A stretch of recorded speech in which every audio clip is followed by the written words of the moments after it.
ஹல்லேலூயா, ஹல்லேலூயா, ஹல்லேலூயா. நம்முடைய அன்பு ஆண்டவரும் ரட்சகரும் அன்பு தெய்வமாகிய யாசுவாமி நாமத்தினாலே தேவனை ஸ்தோத்திரத்தை உங்களை வாழ்த்துகிறேன்.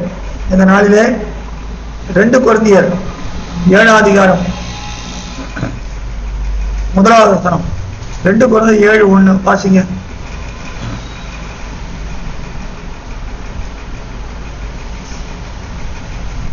பக்கம் 250. இப்படிப்பட்ட வாக்கு தத்தங்கள் நமக்கு உண்டாய் இருக்கிறபடியினால் பிரியமானவர்களே, மாமிசத்திலும் ஆவியிலும் உண்டான எல்லா அசுசியும் நீங்க நம்மை சுத்திகரித்துக் கொண்டு பரிசுத்தமாக்குதலை தேவ பயத்தோட பூரணப்படுத்த கடவோம். ரொம்ப ஒரு பரிசுத்த அழைப்பு இங்க கொடுக்கப்படுகிறது.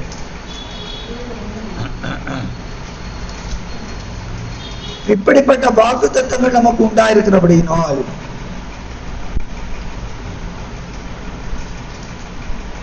மாம்சத்திலும் ஆவியிலும் உண்டான எல்லா அசூசியும் நீங்க நம்மை சுத்திகரித்துக் கொண்டு பரிசுத்தமாக்குதலை தேவ பயத்தோட பூரணப்படுத்த கடவுள். எப்படிப்பட்ட வாக்கு தத்தங்கள் போல் நிறுவனத்தில் எழுதுறப்ப எப்படிப்பட்ட வாக்கு தத்தங்கள் சொல்றாரு? எப்படிப்பட்ட வாக்கு தத்தங்கள் சொல்றாரு? 6ஆவது அதிகாரம் 14 வருது. அந்த வாக்கு தத்தம் 6ஆவது அதிகாரம் 14 வருகிறது.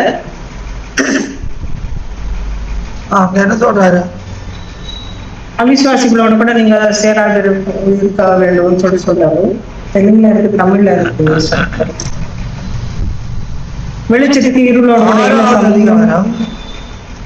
6ஆவது அதிகாரம் 18வது வசனத்துல தான் அந்த வாக்குத்தத்தத்தை சொல்றாரு.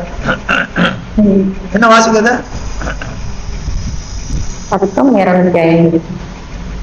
அப்பொழுது நான் உங்களை ஏற்றுக்கொண்டு உங்களுக்கு பிதாவாயிருப்பேன், நீங்கள் எனக்கு குமாரரும் குமாரத்திகளுமாயிருப்பீர்கள் என்று சர்வ வல்லமையுள்ள யாவையில் என்று சொல்லுகிறார். இதுதான் அந்த வாக்கு தத்துவம்.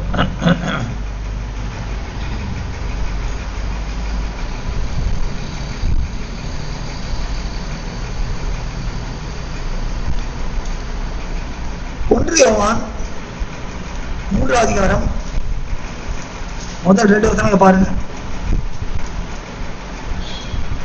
Book of First Epistle of John, chapter 3, verse 1 and 3. பக்கம் 327. பெருசா இருக்கு. I tell in English also. நாம் தேவனுடைய பிள்ளைகள் என்று அழைக்கப்படுவதனாலே பிதாவானவர் நமக்கு பாராட்டின அன்பு எவ்வளவு பெரிதென்று பாருங்கள். உலகம் அவரை அறியாதபடியினாலே நம்மையும் அறியவில்லை. பிரியமானவர்களே, இப்பொழுது தேவனுடைய பிள்ளைகளாய் இருக்கிறோம். இனி எவ்விதமாய் இருப்போம் என்று இன்னும் வெளிப்படவில்லை. ஆகிலும் அவர் வெளிப்படும் போது அவர் இருக்கிற வண்ணமாகவே நாம் அவரை தரிசிப்பதினால் அவருக்கு ஒப்பாய் இருப்போம் என்று அறிந்திருக்கிறோம். இப்போ எப்படி இருக்கிறோம்?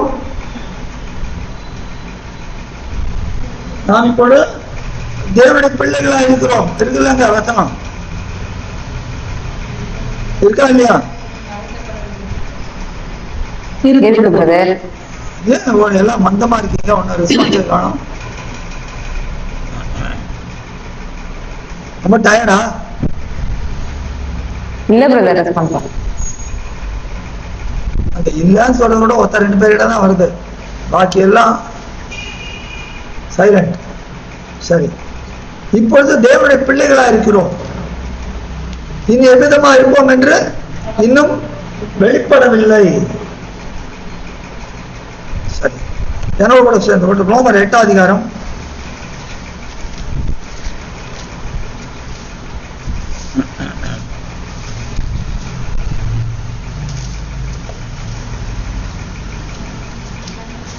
18 24 வரைக்கும் வாசி. பக்கம் 216. ஆதலால் இக்காலத்து பாடுகள் இனி நம்மிடத்தில் வெளிப்படும் மகிமைக்கு ஒப்பிடத்தக்கவைகள் அல்லவென்று எண்ணுகிறேன்.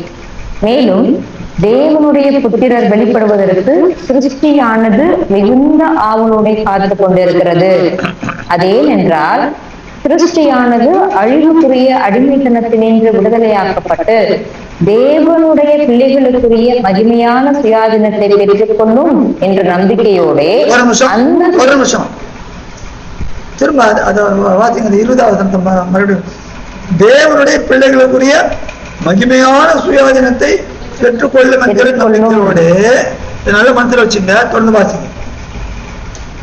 அந்த சிருஷ்டியானது சுய இஷ்டத்தினாலே அல்ல, கீழ்ப்படுத்தினவராலேயே மாயைக்கு கீழ்பட்டிருக்கிறது.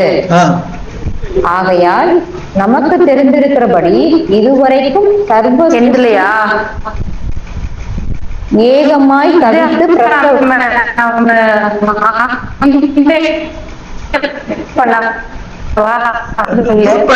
பண்ணுங்க. மியூட் பண்ணுங்க. வாசிக்கிறவங்க மாத்திரம் மைக்கெல்லாம் மியூட் பண்ணுங்க.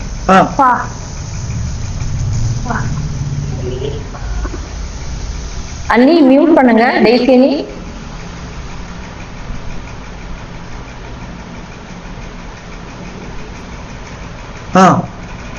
ஆகையால் நமக்கு தெரிந்திருக்கிறபடி இதுவரைக்கும் சர்வ சிருஷ்டியும் ஏகமாய் தவித்து பிரசவ வேதனைப்படுகிறது. அதுவும் அல்லாமல் ஆவியின் முதற் பலன்களை பெற்ற நாமும் கூட நம்முடைய சரீர மீட்பாகிய புத்திர சுவிகாரம் வருகிறதற்கு காத்திருந்து நமக்குள்ளே தவிக்கிறோம். அந்த நம்பிக்கையினாலே நாம் ரட்சிக்கப்பட்டிருக்கிறோம். காணப்படுகிறதை நம்புகிறது நம்பிக்கை அல்ல, ஒருவன் தான் காண்கிறதை நம்ப வேண்டுவதென்ன.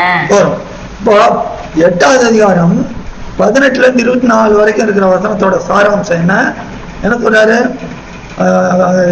என்ன சொல்றாரு?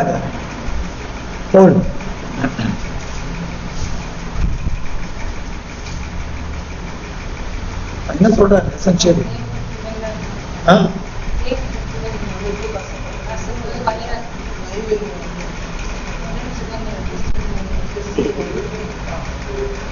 அதாவது இப்போ மாமிசத்துல படுற பாடெல்லாம் இப்ப மாமிசத்துல பட்டுட்டு இருக்கிறோம். ஆனா நம்ம இருக்க போகிற இது வேற. இப்பதான் கணியலும் குரல் கேக்குது. தேவனுடைய ஸ்தோத்திரம். நம்ம இருக்க போற இது வேற. இந்த இதுக்கு இது பார்க்கும் போது இது ஒண்ணுமே கிடையாது. சரி.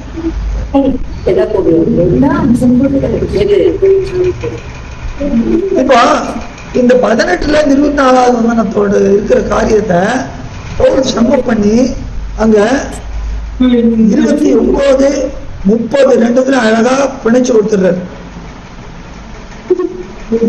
29, 30 ரெண்டுத்துல 29, 30 வாசிங்க.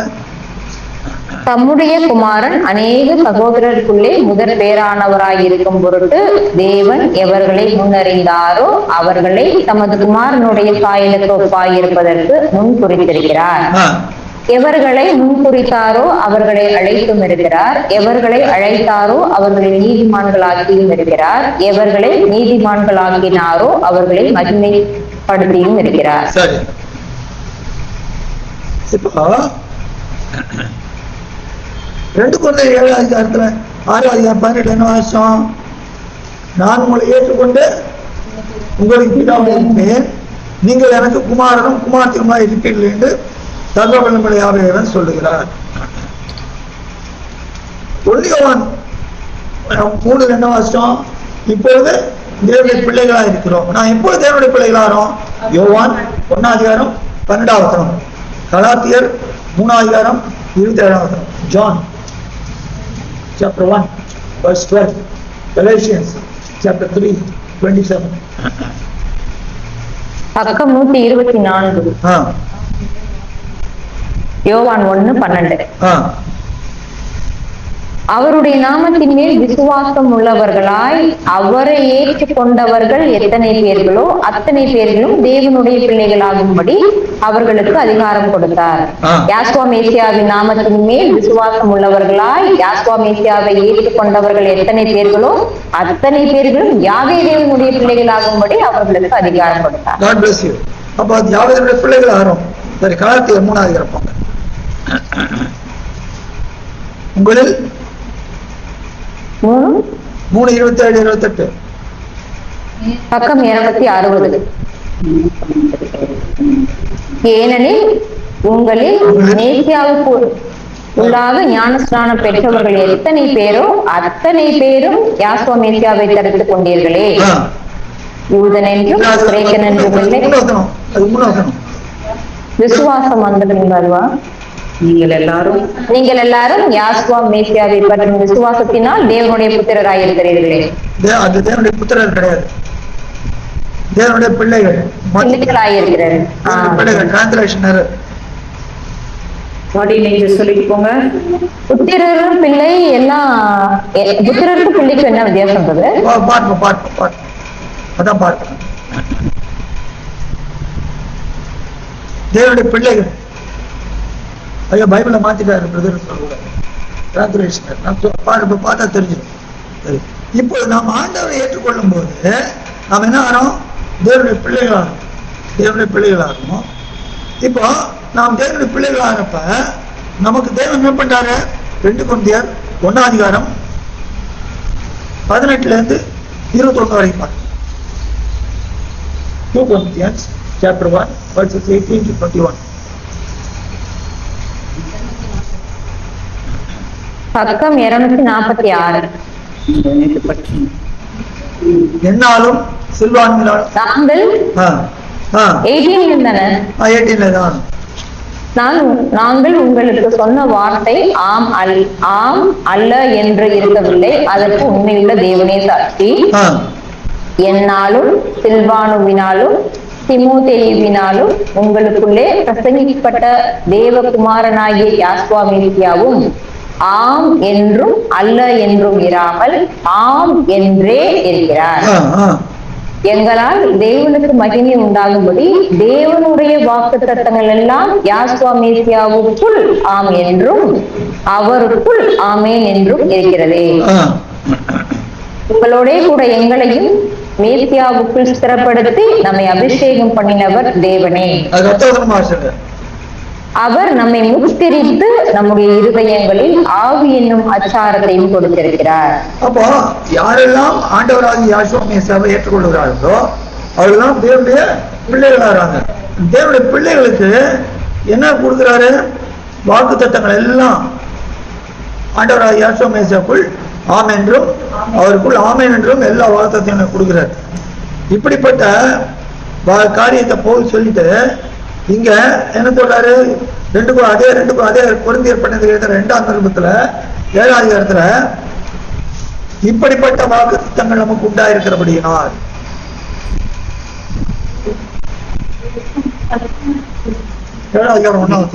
இப்படிப்பட்ட வாக்குத்தத்தங்கள் இங்க சொல்ற வாக்குத்தத்தங்கள் என்ன வாக்குத்தத்தம்? எல்லாம் இயேசு கிறிஸ்து கூட என்னென்னலாம் கொடுத்திருக்கிறாரோ அதெல்லாம். ஆனால் அது ஒரு கண்டிஷன். அது என்னன்னு பாக்குறப்ப சொல்றாரு, அது செஞ்சா என்ன ஆகுன்றது இதெல்லாம் இருக்கிறபடியினால் நாம என்ன பண்ணணுமா?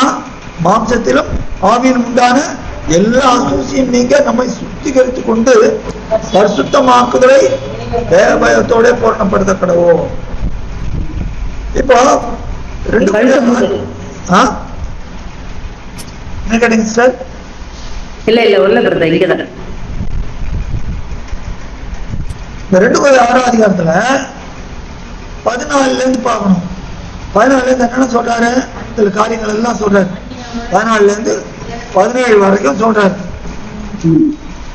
என்ன சொல்றாரு? எசென்ஷியலாங்க அந்நிய காரியங்களோட நேர்முகமாகவோ மறைமுகமாகவோ நம்ம சரீர பிரகாரமாகவோ ஆவியில தான் இந்த மாம்சத்திலும் ஆவியிலும் எல்லா அசூசியும் நீங்க மாம்சத்திலையும் அசூசி நீக்கணும், ஆவிலையும் அசூசி நீக்கணும். ஐயோ இல்ல எதா இருந்தாலும் சரி அசூசி நீக்கணும். அசுத்தின்றது என்னது? சீட்டு. இங்கிலீஷ்ல படிக்கல. 7:1 என்ன வருஷன் அது? என்ன வருஷன்? கேஜேடியா? என்ன idea?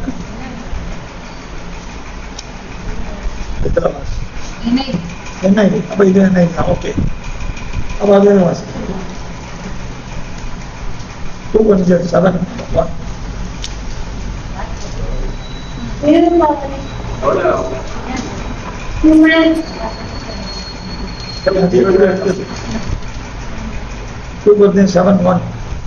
Since we have these promises, dear friends, let us purify ourselves from everything that contaminates body and spirit, perfecting holiness out of reverence for God. That contaminates. கேஜேவில் என்ன போட்டிருக்கு பார்ப்போம்.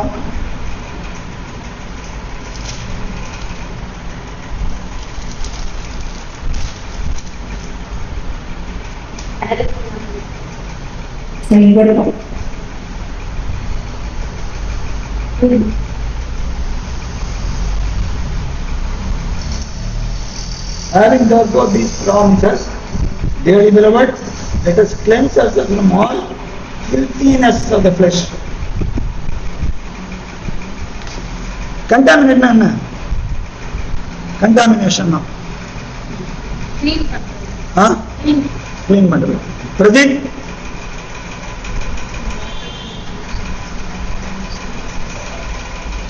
அது ஒரு சுத்தமா இருக்கிறது வந்து அது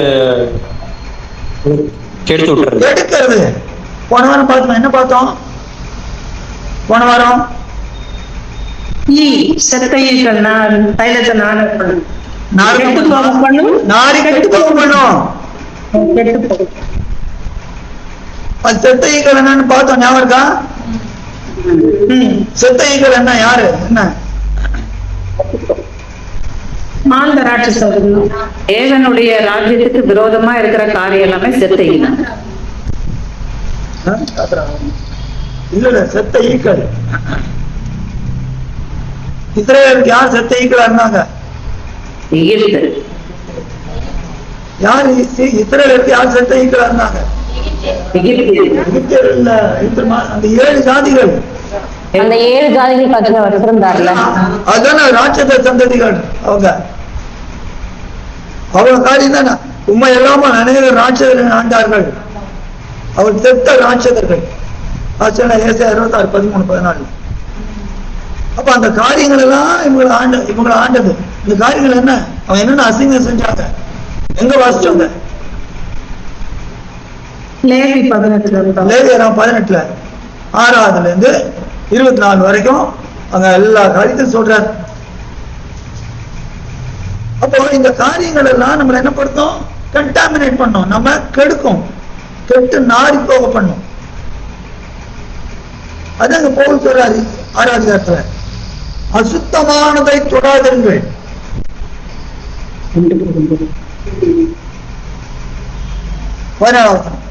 ஆனபடியால் நீங்கள் அவர்கள் நடுவிலிருந்து புறப்பட்டு மாத்திரம் இல்ல, ஒரு நபர் புறப்பட்டாங்க, ஆனா என்ன பண்ணிட்டாங்க? திரும்பி பார்த்து உப்பு தூள் ஆயிட்டாங்க. புறப்படுறத தவிர தெரியல, உள்ளெல்லாம் அங்கேதான் இருந்தது. கூடவே கூடாது. ஒரு பாட்டு பாடும்போது, ஃபேமஸ் பாட்டு, No turning back, no turning back. I have decided to follow Jesus. No turning. பின்னிட்டு பார்க்க கூடாது. அப்ப புறப்பட்டு பிரிந்து போங்கள், பிரிந்து போய் அசுத்தமானதை தொடாதிருங்கள். அதை பத்தி அது பண்ணக்கூடாது. அது அப்பொழுது நான் என்ன பண்ணுவாங்க? நான் உங்களை ஏற்றுக்கொண்டு உங்களுக்கு பிதா இருப்பேன், நீங்கள் எனக்கு குமாரரும் குமாரர்களாகவும் இருக்கிறார். இதுக்குதான் ஒரு ஆலோசனை சொல்றார் 7வது அதிகாரத்துல சொல்றார். சொல்லிட்டு 7வது அதிகாரத்துல என்னத்தை பத்தி பேசுறாரு? இவர் முன்னாள் நிருபம் எழுதினார், முதல் நிருபம். அந்த நிருபத்துல என்ன 5வது அதிகாரத்துல ஒண்ணு பத்தி எழுதுறாரு. எதை பத்தி எழுதுற? 5வது அதிகாரத்துல நல்ல வாசிக்கணும், வேதம் நல்ல வாசிக்கணும் தெரியும். எடுக்க எல்லாரும் 5வது அதிகாரம் காரியங்களை பத்தி சொல்றாரு.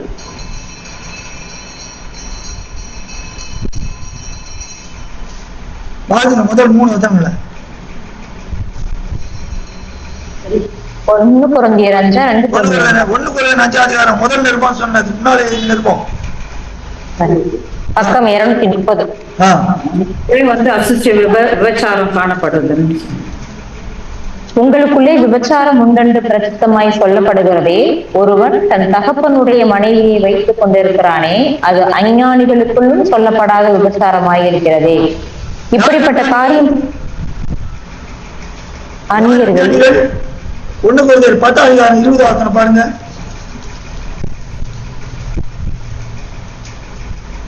பக்கம் 236. அஞ்ஞானிகள் பலியிடுகிறவைகளை தேவனுக்கு அல்ல பேய்களுக்கே பலியிடுகிறார்கள் என்று சொல்கிறேன். நீங்கள் பேய்களோடு ஐக்கியமாயிருக்க எனக்கு மனதில்லை. திரும்ப 5 அதிகாரம் வந்துருங்க. இப்படிப்பட்ட காரியம் செய்தவனை நீங்கள் உங்களை விட்டு நீக்காமலும் துக்கப்படாமலும் இருமாப்படைந்திருக்கிறீர்கள். இதை சொல்லிட்டுதான் என்ன சொல்றாரு? 8 அதிகாரம் 8 வசனம். ஆதலால் பழைய புளித்த மாவோடே அல்ல, துர்குண பொல்லாப்பு என்னும் புளித்த மாவோடும் அல்ல, துப்புரவு உண்மை என்னும் புளிப்பில்லாத அப்பத்தோட பண்டிகையை ஆசரிக்க கடவோம். எந்த பண்டிகை? அது முன்னோத்தனத்தை சொல்ற பண்டிகை. அது முன்னோத்தன என்ன சொல்றாரு? பஸ்கா. பஸ்கா பத்தி சொல்றாரு பண்டிகை. அதனாலதான் இந்த ஒரு வசனம் போறோம். நம்முடைய பஸ்காவாகிய மேசியா. இஸ்ராயலுடைய பஸ்கா என்னது? நம்முடைய பஸ்கா மேசியா. அதான் நம்ம அனுசரிக்கணும். அந்த பஸ்கா அன்னைக்கு என்ன கட்டளை கொடுத்தாரோ அதே நேரம் தான் நம்ம செய்யணும். ஒன்னே ஒண்ணு மாத்தினார். அந்த மிருகத்துக்கு பதிலா தேவ ஆட்டுக்குட்டி ஆண்டவர். அப்போ இத காரணம் சொல்றப்ப இந்த நிருபத்தில் எழுதியிருக்கிறார். இந்த நிருபம் முதல் நிருபத்தில் எழுதினால 2வது நிருபத்தில் இதை பத்தி பேசுறாரு. அந்த 7வது அதிகாரத்துல 2வது நிருபம் வந்துருங்க. 2 கொரிந்தியர் 7வது அதிகாரம்.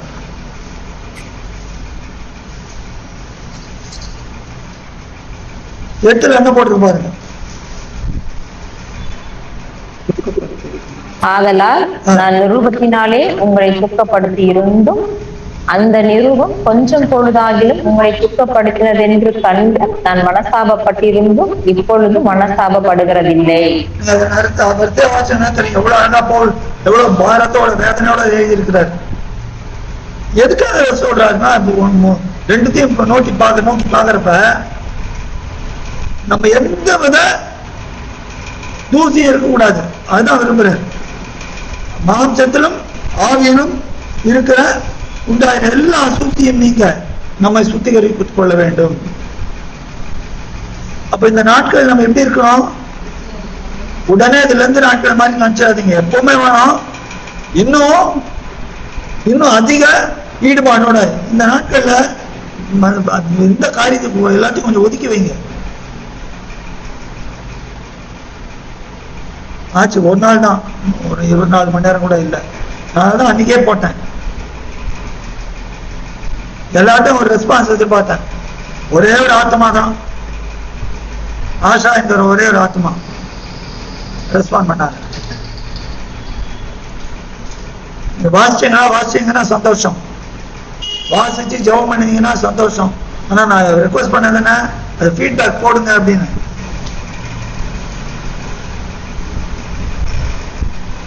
அப்போ இப்பொழுது பிள்ளைகளா இருக்கிறோம். ஆனால் நம்மளை உண்டாகிற இந்த அசூசி, மாம்சத்தில் ஆவியில் இருக்கிற அசூசியை நீக்கி நீக்கி நீக்கி நீக்கி அது எப்படி நீக்கிறது? வார்த்தையினால. கரெக்ட். வார்த்தையினால நீக்கப்பட்டது கரெக்ட். அது நம்ம எப்படி அத்தாச்சு?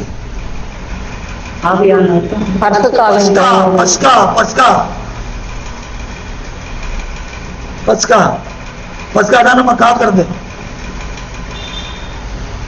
புரியல சொல்லுங்க. பஸ்கா தான் நம்ம காக்கிறது சிஸ்டர். இல்ல நம்ம ஆயத்தப்படுத்துறது வந்து வார்த்தையினால. அந்த வார்த்தையினால பஸ்கா தானே. அந்த பஸ்கா நாம் அனுசரிக்கிறப்ப நமக்கு தேவன் நம்ம முத்தரிக்கிறார். அதை நம்ம நிச்சயத்துக்கிறார். அதான் யோவான் அதிகாரத்தை சொல்றார், யோவான் 6 இந்த பஸ்கா பத்தி தான் சொல்றாரு. என் மாம்சத்தை புசித்து என் ரத்தத்தை பானம் பண்ணவனுக்கு நித்திய ஜீவன் உண்டு. அப்ப இந்த பஸ்கா பாருங்க, அதனால்தான் எபிரேயர்ல பாக்குறோம் 11 அதிகாரம்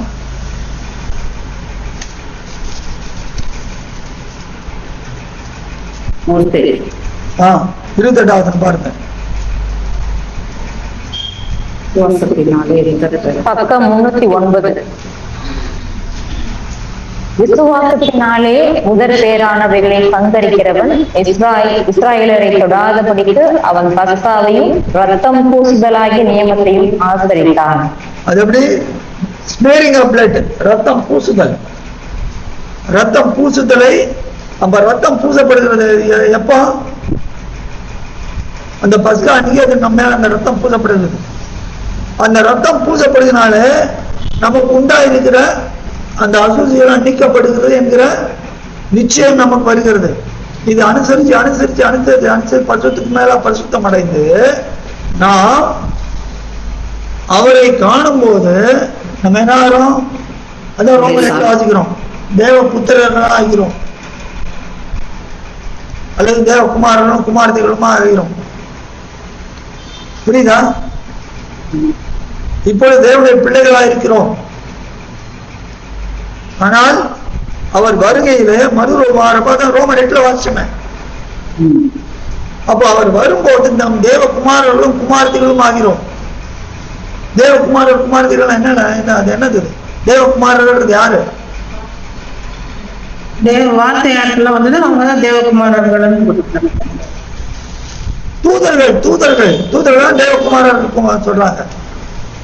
தேவகுமாரன் மனுஷகுமாரத்தை அவருக்கு சௌந்தர்யம் கண்டு ஆதி 6 தேவகுமாரர்கள் யாரு? தூதர்கள். அப்போ நம்ம தூதர்களுக்கு மேலாக நம்ம நினைத்துவார். உயிர்த்தல் எப்படி இருப்போம்? தேவ தூதர்களை போல இருப்போன்ற லூக்கா 22 அதிகாரத்துல.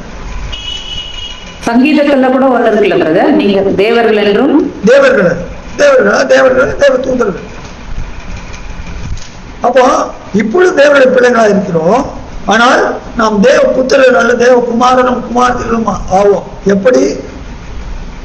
தேவ பயத்தோட மாம்சத்தில் உண்டாயிருக்கிற ஆவியில் உண்டாயிருக்கிற எல்லா அசுத்தையும் நீக்க நம்மை சுத்திகரித்துக் கொண்டு தேவ பயத்தோட பரிசுத்தமாக்கலை பூரணப்படுத்தப்படுவோம். அதுதான் நமக்கு.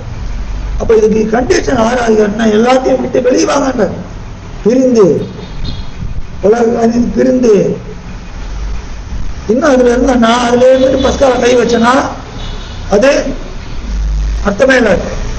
அப்போ இந்த பிரித்து எடுக்கிறது தான் ரொம்ப முக்கியம். நான் போட்ட அந்த 9 நிமிஷம் வீடியோ எவ்வளவு பேர் கேட்டீங்க? கேட்டோம் பிரதர், எல்லாரும் கேட்டோம் பிரதர், கேட்டோம் பிரதர். அதுல என்ன புரிஞ்சு சொல்ல முடியுமா? யாரும் 2 பேரு ஜெனிடாவை தவிர. ஜெனிடா சொல்லிட்டாரு. யாரான ஒருத்தர் சொல்லுங்க பிளீஸ். இந்த தேவனுடைய வார்த்தையை வந்து நம்ம புசிக்க போறோம். அது எவ்வளவு ஜாக்கிரதையோட கூட அதை புசிக்கணும், ஆயுதத்தோட இருக்கணும்ன்றதுக்காக எச்சரிக்கை. கருத்தெல்லாம் உட்கொண்டா நம்ம நோய்க்கு இது பண்ணுவோம்னு.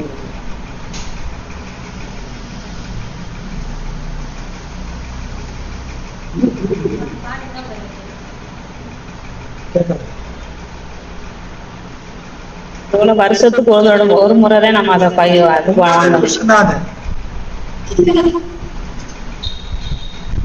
அதுல ஒரு சில காரியங்கள் அழகா நம்ம என்னைக்கு அனுசரிக்கிறோம் அப்படின்னு என்னைக்கு அனுசரிக்கிறோம்? 10ஆம் நாள் யாத்திரை ஆகமத்தினுடைய இதை சொன்னீங்க. யாரு அந்த பஸ்கா யாருன்னு சொன்னீங்க. அப்போ 14ஆம் நாள்ல அந்த பஸ்கா ஆடு அடிக்கப்பட வேண்டும். ஆடு எப்ப கொண்டு வரணும்? 10ஆம் நாளில வீட்டுல கட்டி வைக்கணும். ஏன் கட்டி வைக்கணும்ன்றப்ப அந்த ஆட்டை தொட்டு இன்ஸ்பெக்ட் பண்ணுவாங்க, கையை பார்ப்பாங்க. 10ஆம் நாள் கட்டுவாங்க. 11ஆம் நாள் ஏதானும் அதுக்கு ஜுரம் வந்திருக்கா, நோய் வந்திருக்கா, அது பழுவற்றதா இருக்கணும். அப்பதான் 14ஆம் நாள்ல பண்ண முடியும். அது சுத்தமா இருக்கிறதா? இதை பஸ்கா, நம்முடைய பஸ்காவாகிய மேசியா அடிக்கப்படுறாங்க. எப்படி? அவர் 10ஆம் நாளிலே அவர் எங்கே கொல்லப்பட வேண்டும்? இந்த ஆடு வீட்டில் கொல்லப்படணும். ஒவ்வொரு வீட்டுல கொண்டாந்து வச்சுட்டு அந்த மாலை வேலையில செய்யணும்ன்ற. அதே போல இவர் நம்முடைய பஸ்காவாகிய மேசியா எருசலேமிலே சங்கரிக்கப்பட வேண்டும். எருசலேமில கரெக்டாக ஒரு ஆவி மாதம் 10ஆம் நாள் வரார். 10ஆம் நாள் வந்து மத்த பாலநாதனம் போட்டுதான் 10ஆம் நாள் வந்து அவர் பெத்தானியா நைட்டு தங்குறார். தங்கிட்டு மறுநாள் அன்னைக்கு ஓய்வு நாள் 8வது ஆவி மாதம் அல்ல நிசான் மாதம். இப்ப நிசான் மாதமா? இப்ப கரெக்ட். ஆமா, நீசான் மாதம். 8ஆம் நாள் அங்க வரார். வந்துட்டு அன்னைக்கு தங்கிட்டு ஓய்வு நாள் தங்கிட்டு அதுக்கு அடுத்த நாள் ட்ரையம்பல் என்ட்ரி, அதான் உள்ள போறார் தேவாலயம். அப்பதான் அதான் இப்ப பாடுறாங்க, என்ன ஓசன்னா பாடுவோம் குருத்தோலை. ஓய்வு நாள தங்கிட்டு மறுநாள் காலில் போறார். போய் தேவாலயத்தை சுத்திகரிக்கிறார். ஏன் சுத்திகரிக்கிறார்? அப்படி என்ன சொல்றாரு? என் பிதாவின் வீட்டை ஏன் அதை செய்யறாருப்ப? நாம் எல்லாம் தேவனுடைய ஆலயமா இருக்கிறோம். அப்போ சுத்திகரிக்கப்பட வேண்டும் என்கிற காரியத்துக்காக தன்னைத்தானே அர்ப்பணிக்கிறார். அதனாலதான் நான் ஒரு அந்த வீடியோ போட்டேன். 10ஆம் நாள் அன்னைக்கு போட்டது. 10ஆம் நாள்ல இருந்தாலும் அதை தியானம் பண்ணுங்க. அதிக நேரம் அதுல செலவிடுங்க. அதனால அதை போட்டேன். அப்ப மாம்சத்துல அப்ப நம்ம நாளைக்கு அந்த பஸ்கால போறதுக்கு முன்னால அது இது வரைக்கும் இன்னைக்கான செய்யுங்க. நீ ராத்திரில இருந்து தயவு செய்து மற்ற வேலையெல்லாம் ஒதுக்கி வச்சிடுங்க. வருத்தப்பட்டு பாரம் உங்கள் பாரத்தை எல்லாம் ஒதுக்கி வைங்க. எல்லாம் என்ன காரியமா இருக்கட்டும் ஒதுக்கி வச்சு தயவு செய்து தேவ சமுத்திரம் வாங்க. முழங்காலில் வாங்க. நடுமண வாரிட்டு வேத வாசிங்க. வார்த்தையை வச்சு தேவன்கிட்ட ஜெபம் பண்ணுங்க. தேவனை என்னை சுத்திகரியும், என் சுத்தாகம் அடைய செய்யும். எப்படி சுத்தாகம் அடைய முடியும்?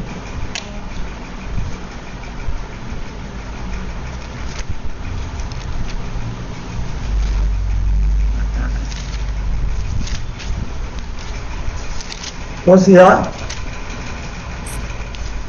5ஆம் அதிகாரம் 4வது வசனம்.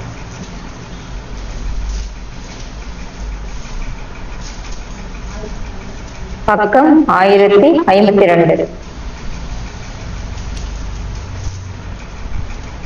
அவர்கள் தங்கள் தேவனிடத்துக்கு திரும்புவதற்கு தங்கள் கிரியைகளை சீர்திருத்த மாட்டார்கள். வேசித்தன ஆவி அவர்கள் உள்ளத்தில் இருக்கிறது. யாவே தேவனை அறியார்கள். அப்ப கிரியைகளை நாம் சீர்திருத்தும் போதுதான் நாம் தேவனிடத்துக்கு போக முடியும். கிரியைகளை எப்ப சீர்திருத்த முடியும்? வேசித்தன ஆவி இருந்ததுன்னா திருத்த முடியாது. வேசித்தன ஆவின்றது தேவனை விட்டுட்டு இப்படியே அந்நிய காரியங்கள் எல்லாம் மேயறது. அதுதான் இப்ப கிரியைகளை சீர்திருத்தினால் நாம் மனம் திரும்புகிறோம். கிரியைகளை நாம் சீர்திருத்தோமானால் அது என்ன கிரியை? அதான் இங்க பார்க்கணும். கெட்டதெல்லாம் வெளியே வாங்க. கெட்ட ஐக்கியத்தோட வெளியே வாங்க. தயவுசெய்து நாட்கள்லாம் நீங்க இந்த ஃப்ரெண்ட்ஸோட சேர்ந்து இருக்குது எதுவுமே வராது. உலகத்துல வேணா ஜாலியா இருக்கலாம், எதுவும் நிக்காது. நான் ஃப்ரெண்ட்ஷிப் வேண்டாம்னு சொல்ல, ஐயோ அந்த பிரதர் அப்படி நினைக்காதீங்க. ஆனால் நம்முடைய ஐக்கியம் எல்லாம் எங்க இருக்கணும்? பிதாவோடும் அவருடைய குமாரனோடு இருக்கணும். ஆண்டவர் ஜெபம் பண்றது சொல்றாரு யோவான் 17, நீ நம்மளை உலகத்திலிருந்து எடுத்துக்கொள்ளும்படி நாம் வேண்டிக் கொள்ளாமல் தீமை என்று காக்கும்படியவர்களுக்காக வேண்டிக் கொள்ளுகிறேன். அப்போ நண்பர்களோடு இருந்தனாலும் நம்ம எப்படி இருக்கணுமா? நண்பர்களோடு இருந்தாலும் எப்படி இருக்கணுமா? எடுங்க 1 கொரிந்தியர் 7ஆம் அதிகாரம் 31 வசனம் பாருங்க. 29 வாசிக்க. பக்கம் 233.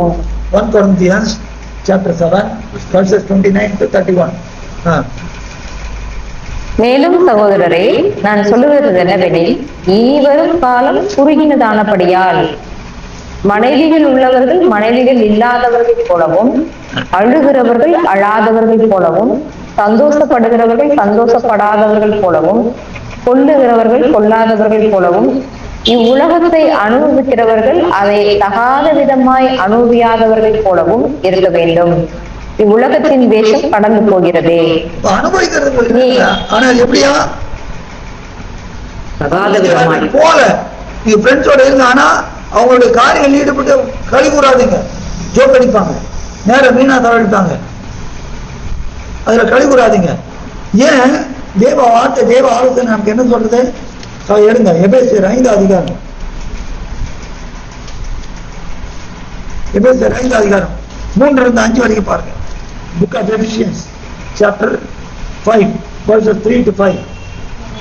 பக்கம் 267. மேலும் பரிசுத்தவான்களுக்கு ஏற்றபடி வேசித்தனமும் மற்றெந்த அசுத்தமும் பொருளாசையும் ஆகிய இவைகளின் பேர் முதலாய் உங்களுக்குள்ளே சொல்லப்படவும் கூடாது. அப்படியே வம்பும் புத்தியீனமான பேச்சும் பரியாசமும் தகாதவைகள் தோத்திரம் செய்தலே தகும். ஃப்ரெண்ட்ஸோட பேசுற மோஸ்ட்லி இதுதான் வரும். வம்பு, அப்புறம் என்னென்ன இருக்கு? புத்தியீனமான பேச்சு, பரியாசம், தகாதவைகள். எதுக்கு இது? வாசிங்க. விபச்சாரக்காரனாவது, அசுத்தனாவது, விக்கிரக ஆராதனைக்காரனாகிய பொருள் ஆசைக்காரனாவது தேவனுடைய ராஜ்யமாகிய மேசியாவின் ராஜ்யத்திலே சுதந்திரம் அடைவதில்லை என்று அறிந்திருக்கிறீர்களே. அப்போ நம்ம அது கூட்டுப்படி வரணும். பேதுருல நான் சொல்றேன், இங்கேயும் இப்படி படிவன கீழ்படி பேதுருல சொல்ற அதை பத்தி முற்காலத்தில் நீங்க எப்படி இருந்தீங்க எடுங்க பேதுரு அதை பார்க்கலாம். 1 பேதுரு 4 அதிகாரம்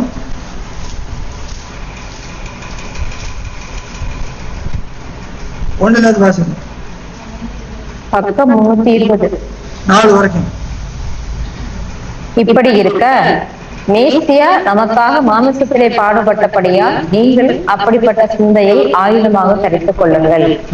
ஏனென்றால் மாமிசத்தில் பாடுபடுகிறவன் இனி மாமிசத்தில் இருக்கும் காலம் வரை மனுஷருடைய இச்சைகளின்படி பிழைக்காமல் தேவனுடைய சுத்தத்தின்படியே பிழைக்கத்தக்கதாக பாவங்களை விட்டு வந்திருப்பான். சென்ற வாழ்நாள் காலத்திலே நாம் புறஜாதிகளுடைய இஷ்டத்தின்படி நடந்து கொண்டது போதும். ஒரு நேரத்துல ஃப்ரெண்ட்ஸோட கலாட்டாலாம் பண்ணோம், அது போறன்ற. அதுல தொடராதீங்க, அதுல களி கூறாதீங்க. அப்ப யாரும் ஃப்ரெண்ட்ஸா எனக்கு யாருமே ஃப்ரெண்ட்ஸா இருக்க மாட்டாங்களே. ஏன் இல்லையா? இருக்காங்களே, ஃப்ரெண்ட்ஸ் இருக்காங்களே. அப்படியே கை வச்சுங்க. 119 சங்கீதம் எடுங்க.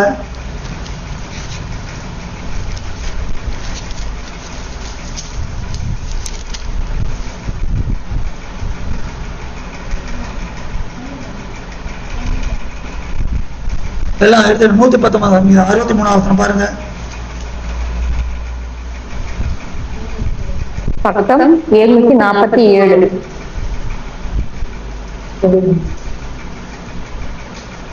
உமக்கு பயந்து உமது கட்டளைகளை கை கொள்ளுகிற அனைவருக்கும் நான் தோழன். நமக்கு தோழன் ஃப்ரெண்ட்ஸ் இருக்காங்க. நம்ம அந்த மாதிரி தேடுறது இல்ல. நம்ம எப்படி ஃப்ரெண்ட்ஸ் தேடுறோம்? நல்ல நல்ல உலக காரியமா? சும்மா சர்ச்சுக்கு போயிட்டு மாத்திரம் அப்ப மாத்திரம் வேஷம் போட்டு அப்புறம் இல்ல. எப்பவும் அந்த பரிசுத்தம் வேணும். வேஷம் நிக்காது, கலைஞ்சு போயிடும். அது எல்லா வேஷமும் அந்த மாதிரி வேஷம். டெக்கரேஷன், ஓவர் டெக்கரேஷன், ஓவர் அலங்காரம் பண்றது. நான் இன்னும் விவரமா போன என்னையே வெறுக்க ஆரம்பிச்சிருவீங்க. ஆனா வேதம் தான் சொல்லுது யாருக்கு அலங்காரம் பொறுத்தே அழகா சொல்றாரு. எதுக்கு அலங்காரம் தேவை? எடுத்து வேதத்தை படிச்சீங்கன்னா தெரியும். அதெல்லாம் துரத்தி விடணும் நம்மளை விட்டு. அவலட்சணங்களுக்கு தான் அலங்காரம் தேவைன்றார். நீ உட்காந்து அலங்காரத்துக்கு நேரம் செலவழிக்கிறோம். அது எவ்வளவு செலவு பண்றோம்? இடத்துல ஒரு நாள் கொண்டு போய் சரீரத்தை புதைக்க தான் போறோம். இதெல்லாம் மாம்சத்திற்கு அசூசிகள். நம்மை கரைப்படுத்திக் கொண்டு நம்ம தெரியாம பிசாசு நம்மளை வஞ்சித்து இருக்கோம். நம்ம பாடு வேஷம் போட்டு ஏதோ அப்படி போறோம், சபைக்கு போறோம், ஏதோ செய்யறோம். என்ன அது? என்ன வாழ்க்கை? இருந்தா அவருக்காக வைராகியமா இருக்கும், பரிசுத்தத்துக்காக வைராகியமா இருக்கும். அப்போ அதுதான் தேவ பயத்தோட நம்ம பூரணப்படுத்தப்பட முடியும். இல்லைன்னா முடியாது. ஒரே அழைப்பு, அந்த பரிசுத்த அழைப்பு, அதே நோக்கம் தான். இந்த பக்கம் அந்த பக்கம் பார்க்கறது கூடாது. இந்த பக்கம் அந்த பக்கம் பார்த்தா உழுதுரு மூழ்கி போயிடும். வேண்டாம், உலகம் வேண்டாம். சும்மா பாட்டு மாத்திரம் உலகம் பின் இது முன்னே விலகன் பின்னே அந்த கதையெல்லாம் நடக்காது. தேவ பயத்தோடைய பரிசுத்தமாக்கலை பூர்ண கருத்துவம் பிரியமானது. ஒரே தினம் வெளியே வாங்க. அது மனசுல கூட நிச்சயாதீங்க, வெறுத்து தள்ளுங்க. தீமை வெறுப்பதே யாவே பயப்படுகிற பயம். வெறுக்கணும். இந்த வருஷம் ஆரம்பத்திலே புது வருஷ செய்தியிலே நம்ம அதை பார்த்தோம். தீமையை வெறுப்பது, தீமை விட்டு விலகுது இல்லை, தீமையை வெறுப்பது. இந்த வெறுத்தாத நம்ம பிள்ளைகளா இருக்கிறோம், அது போராது. தேவ புத்திரர்களாய், தேவ குமாரர்களாய், குமார்த்திகளாய் மாற வேண்டும். வருகை ரொம்ப சமீபமா இருக்கு. ஆண்டவருடைய வருகை அதுக்கு ஆயத்தம் பண்றதுக்கு நம்மளை ஒரு பொடி மேல கொண்டு போறது அந்த பஸ்காதாங்க. என் மாம்சத்தை புசித்து என் ரத்தத்தை பானம் பண்ணவருக்கு நிச்சய ஜீவன் உண்டு. அந்த பஸ்காதாங்க நம்ம முக்கியம். அந்த பஸ்காதான் நம்மளை பாதுகாக்கிறது. எபிரேயர் 11:22 வாசிங்க. எப்படி சங்கார தூதன் அவளை சங்காரம் பண்ணாதபடிக்கு அதை அனுசரித்தான், கடந்து போச்சான். வருகிற ஆபத்துக்கு நாம் தப்பிக்க வேண்டும் என்றால் ஆண்டவர் ஒரு காரியம் சொல்றார். வெளிப்படுத்தல் 3:10 என் பொறுமையை குறித்து அந்த வசனத்தை நான் காத்துக் கொண்டபடியால் மூச்சகரத்தை மீதெங்கு வரப்போகிற சோதனை காலத்துக்கு உன்னை தப்பு. வசனத்தை காத்துக்குங்க, வசனத்தை காத்துக்குங்க. எல்லாருக்கும் எல்லா பூமியில வரப்போறது. இவளெல்லாம் தப்பி மனுஷகுமாருக்கு முன்பாக நிற்க பாத்திரமாக இருக்கு. எப்பொழுதும் ஜெபம் பண்ணி வீழ்த்திருங்கள். லூக்கா 21:35. தயவு செய்து அட்லீஸ்ட் இந்த ஒரு நாள் பிரித்தெடுங்க. வேற வேலையில கை வைக்காதீங்க. தேவ சமுத்திரம் நுழையுங்க, நிறைய வாசிங்க, ஜெபம் பண்ணுங்க. தேவன் கொடுத்த அழைப்பு. நான் பரிசுத்தராயிருக்கிறது போல நீங்களும் எனக்கேற்ற பரிசுத்தராயிருங்கள். பரிசுத்தம் இல்லாமல் ஒருவனும் யாவே தேவனை காண்பதில்லை. பரிசுத்தத்தை வாஞ்சிப்போம், அதை நாடுவோம், அதற்கேற்ற கிரியைகளை செய்வோம். துர்க்கிரியைகளை நாம் ஒழித்து விடுவோம். தள்ளி விடுதலை ஒழித்து விடுவோம். வேரோட பிரிங்கி போடுவோம். தேவன்கிட்ட ஒரு நாள் முடியலையா, தேவனை எனக்கு உதவிங்க, என்னுடைய இயலாமையில் எனக்கு உதவுங்க. மத்தேயு 17 பார்க்கிறோம். ஆண்டவர் மலையிலேருந்து இறங்கி வரப்ப, மருவ மலையில இறங்கி வரப்ப என்ன ஆகுது? ஒரு தகப்பன் தன் பிள்ளைக்காக வேண்டாம், அவனை அசுத்தாவை இலக்கழிக்குதுன்னு. அப்ப என்ன சொல்ற? நீ விசுவாசிக்கிறார், ஆண்டவரே என்னை அவிசுவாசம் என்னை விட்டு நீங்கும்படி செய்யும் மன்றாட்டு. தேவன்கிட்ட கேட்பணும், தேவனே எனக்கு சில காரியங்கள் கஷ்டமா இருக்குது, அதுல சிக்கிட்டு இருக்கிறேன், வெளியே வரணும், எனக்கு உதவி பண்ணுங்க. தேவன்கிட்ட கேளுங்க. அவர் கண்டிப்பா நீதி உண்மை உள்ளவராக இருக்கிறார். 1 யோவான் 1:7-8 தான் சொல்லுது. பாருங்க, 1 John chapter 1 verses 7 and 8. பக்கம் 325. நமக்கு பாவம் இல்லை என்போமாயினால் நம்மை நாமே வஞ்சிக்கிறவர்களாய் இருப்போம், சத்தியம் நமக்குள் இராது. நம்முடைய பாவங்களை நாம் அறிக்கையிட்டால் பாவங்களை நமக்கு மன்னித்து எல்லா அநியாயத்தையும் நீக்கி நம்மை சுத்திகரிப்பதற்கு அவர் உண்மையும் நீதியும் உள்ளவராய் இருக்கிறார். அவருடைய குமாரனாகிய யாசுவா மேசியாவின் ரத்தம் சகல பாவங்களை நீக்கி நம்மை சுத்திகரிக்கும். நம்ம ரொம்ப முக்கியம் இந்த நாட்கள்ல சுத்திகரிப்பு, act of purification. There is difference between purification and sanctification. To say the purification, also sanctification. நம்ம பியூரிஃபை நம்ம இந்த சுத்திகரித்து கொண்டாதான் சாங்டிஃபிகேஷன் பரிசுத்தமாக்குது. இதை பத்தி இன்னொரு நாள் பார்ப்போம். பிரத்யேகமா பார்க்கணும். சுத்திகரித்து கொண்டாதான் நாம் அடுத்த தட்டுக்கு அதுக்கு போக முடியும். அதனால அன்பான மேசியாவுக்கு பிரியமான அன்பான சகோதர சகோதரிகளை, ஆண்டவர் எப்படி நடந்தாரோ, அவர் பாவம் செய்யவில்லை, அவர் வாயிலே வஞ்சனை காணப்படவும் இல்லை, ரொம்ப பேசல, வஞ்சனம் கிடையாது. அதே நேரத்துல பரிசேயர்களுக்கு பயப்படல, சும்மா அவங்களுக்கு பயந்துட்டா அப்படி சேவை கிடைக்கும் இல்ல, முகதாட்சணமே கிடையாதுங்க. வந்து அவங்கள சொல்றாங்களே, நீங்க தேவனுடைய மார்க்கத்தை சத்தியமா போதிக்கல இருக்கிறோம். அது 22 பார்க்கணும். யாருக்கும் நம்ம பயப்பட வேண்டிய அவசியம் இல்லை, யாருக்கும் நம்ம மஸ்காப்பட வேண்டிய அவசியம் இல்லை. உள்ளதை உள்ளபடி சொல்லும், இருக்கதா சொல்லும். தேவ வார்த்தையை நம்மை ஆளுகை செய்ய இந்த நாட்களில் நம்மை விட்டுக் கொடுப்போம். ஆண்டவர் தாமே நம் ஒவ்வொருவரையும் அவருக்கேற்ற பரிசுத்தமாக மாற்றி பிதாவிடத்தில் கொண்டு போவதற்கு அனுகிரகம் செய்வார். இந்த பஸ்காலில நாம் பிரவேசிக்கிறதுக்கு நம்மை தேவன் தம்முடைய ஆவியை கொண்டு, தம்முடைய வார்த்தைகளை கொண்டு, நம்முடைய ஆவியை கொண்டு நம்ம ஆயத்தப்படுத்துவார். ஆண்டவர் தாமே ஒவ்வொருவரையும் ஆசீர்வதிப்பாராக. ஆமென்.